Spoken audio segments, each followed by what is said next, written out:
Este vídeo está dedicado a Eli C, que nos ha hecho varias preguntas y varias sustanciosas recomendaciones que intentaremos seguir a partir de ahora.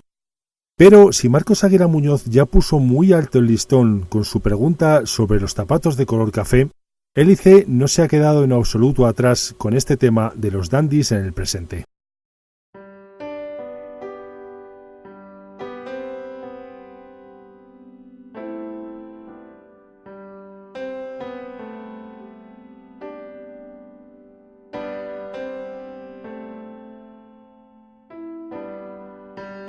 Bienvenido a Navegante. Desde Ávila, España, te saludamos. Y lo queremos hacer desde este palacio de hace ya algunos siglos para tratar este tema tan complicado.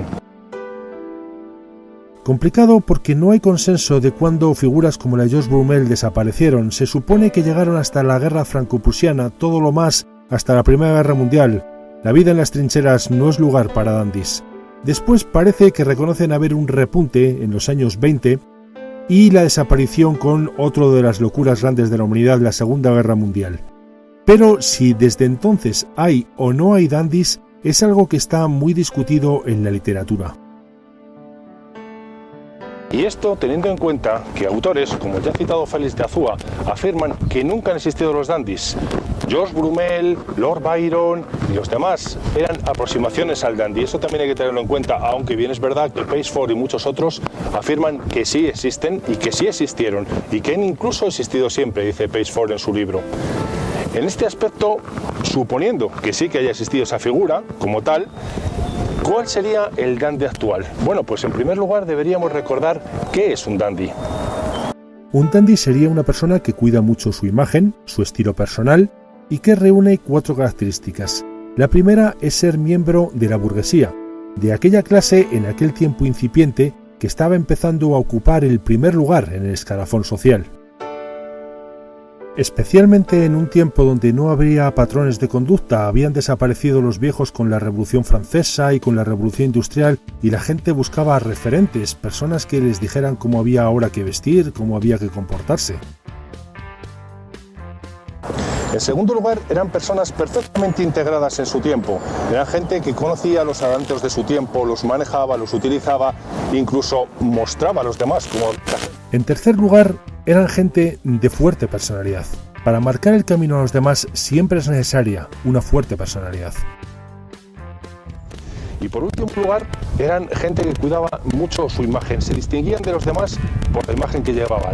Ese desprecio a los zapatos de tacón masculinos, ese desprecio al maquillaje, ese desprecio a las puntillas en las mangas y demás sitios, a un estilo sobrio, refinado, pero siempre negro e intentando no llamar la atención, aunque precisamente por eso llamar la atención.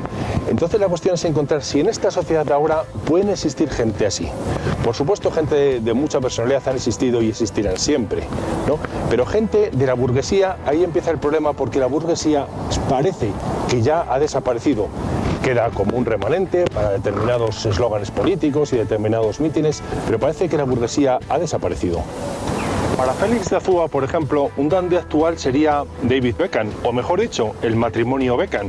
Eso es una cosa que se ha discutido mucho, de si puede o no puede haber mujeres entre los dandys, o si las mujeres serían una imitación de, no como tal unos dandys. Lo mismo que se ha hablado también bastante de si puede o no puede haber homosexuales entre los dandys. En principio la mayoría de los autores dicen que no, los dandys son todo hombres y todo homosexuales, salvo alguna excepción de algún homosexual que hubo, ¿no? Porque Lord Byron, Baudelaire, por ejemplo, que murió de sífilis y no es precisamente por una vida recatada de celibato. Bien, quedando así, aparte de David Beckham, ¿dónde pueden estar los dandys actuales? Bueno, si tenemos que buscar una clase parecida a aquella burguesía que existía en el siglo XIX, ¿cuál sería?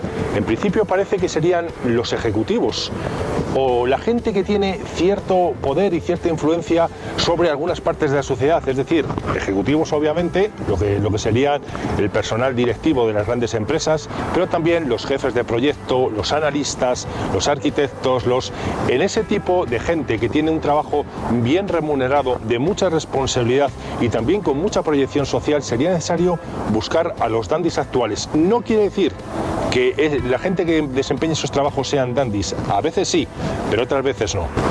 Un ejemplo que tiene la gente que está en esas posiciones para imponer algún tipo de estilo, algún tipo de moda, porque actualmente la sociedad, como dicen los filósofos, se ha fragmentado, ya no es como antes tan sencilla de categorizar. Pero bueno, lo vimos en los años 80, bien es verdad, con esa huelga salvaje que se hizo, sobre todo en los transportes públicos de Nueva York, por la cual a los ejecutivos de las grandes empresas neoyorquinas debían ir corriendo, debían ir andando, por eso llevaban los zapatos a un lado y las zapatillas puestas, junto con su traje, su corbata o terno también llamado y demás. Y así salió el estilo yuppie, que es eso, ir con traje o terno, con corbata, con camisa a puño doble, con gemelos o mancuernillas y con las zapatillas, los tenis, los deportivos puestos en los pies. Ese puede ser un ejemplo, pero actualmente eso ya pasó en los años 80, o sea, hace más de 40 años, por lo tanto, va camino de 40 años. Pero ese estilo, ese tipo de gente que puede influir en los demás, en su forma de vestir, en los hombres, principalmente y sobre todo en los hombres, sí, se ha hablado de Paris Hilton, que si puede ser una dandy de nuestros días, pero ahí las cosas no están tan claras. Pero si en los hombres puede existir un grupo de gente así, un grupo de gente que pueda imponer su voluntad a los demás, no su voluntad, su estilo. Bien. Perdonadme que vuelva a otra vez lo mismo. Hay autores que dicen que sí y autores que dicen que no. Según algunos autores, ahora la sociedad, como ya hemos dicho, está fragmentada, es decir, que cada grupo ha obtenido, sobre todo por internet, su pequeña caja de resonancia y son influyentes en esa caja de resonancia. Nada más, los demás personas no se sienten influidos. Otros, por el contrario, afirman que sí, pero que como todo movimiento, como todo grupo que está contra lo mayoritario, que está por avanzar un poco más, es difícil encontrarle donde están toda la gente, donde está la mayoría de las personas. Hay que buscarlo en eso, precisamente, en esos grupos minoritarios. Desde luego, si los dandis existen, en mi opinión sí existen, me gustaría ser uno de ellos, pero no sé si estaré a la altura. Yo creo que los dandis hay que buscarlos en un colectivo que desde luego sea tremendamente combativo. En una sociedad como la nuestra, por lo menos la española, que ya ha alcanzado unos niveles de bienestar tan grandes, que no tiene tampoco mucho interés en defender especialmente nada. Un caso muy diferente, pero muy diferente, puede ser la sociedad mexicana, que ahí desgraciadamente sí tiene que enfrentarse con unos problemas muy serios, no digamos ya la hondureña, la salvadoreña, la argentina. Estados Unidos es otro caso también donde parece que está surgiendo tímidamente un grupo así. Es muy difícil de decir ahora porque no estamos realmente puestos en la situación. Desde luego, ahora lo que estamos viviendo es una total, no total, pero sí gran pérdida de valores, sobre todo en el vestir. Por lo tanto, es difícil ahora que el vestir sea algo que pueda empujar a los demás. Con empujar a los demás quiero decir que sea una imitación, un referente. Ya vimos en el vídeo sobre el vestir en la ciencia ficción, como por ejemplo Harrison Ford en Blade Runner vestía con corbata y saco, cuando por ejemplo el Blade Runner actual viste con camiseta, con remera. Por lo tanto, esto parece darle la razón a autores como Lucio Rivas o como puede ser López Galiacho, que dicen que las costumbres se han relajado quizá en exceso. Por lo tanto, es difícil que ahora con la vestimenta se pueda imponer a la sociedad cualquier cosa. Sin embargo, pese a ello, parece que sí que existe un desconcierto muy grande en esta sociedad actual, donde eso, gente que no vale nada, como Jeff Bezos, como Elon Musk y demás personas, de repente son personajes mundiales, mundialmente conocidos en todo el mundo, se hacen ricos de la noche a la mañana y las grandes fortunas bancarias o de otro tipo empiezan a quedar ahí relegadas, no en la pobreza, pero sí relegadas en un segundo plano o tercer plano en las revistas de economía o en las revistas del corazón.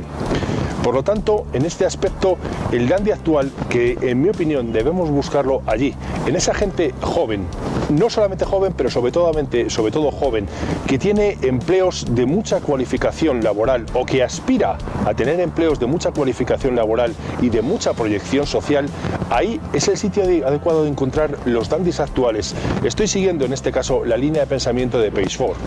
Por lo tanto, aclarado dónde, en mi opinión y en la opinión de muchos otros autores, hay que buscar a los dandys actuales, en qué sector de la sociedad hay que buscarlos, afinando un poco más, ya yo mojándome un poco más y entrando en materia ¿Dónde habría de acuerdo que buscar a los dandis? ¿Dónde podrían estar el mayor número de dandis? Bueno, pues yo me voy a atrever a decir una cosa realmente bastante atrevida, valga la redundancia. Yo creo que el colectivo Mictu sería candidato a tener allí entre ellos algunos de los más influyentes dandis, o que probablemente vayan a ser los más influyentes. Y así terminamos por hoy. Esperamos haber aclarado algo sobre si los dandis existen o no existen en nuestro actual siglo. Si ha sido así y no estás suscrito, por favor, suscríbete.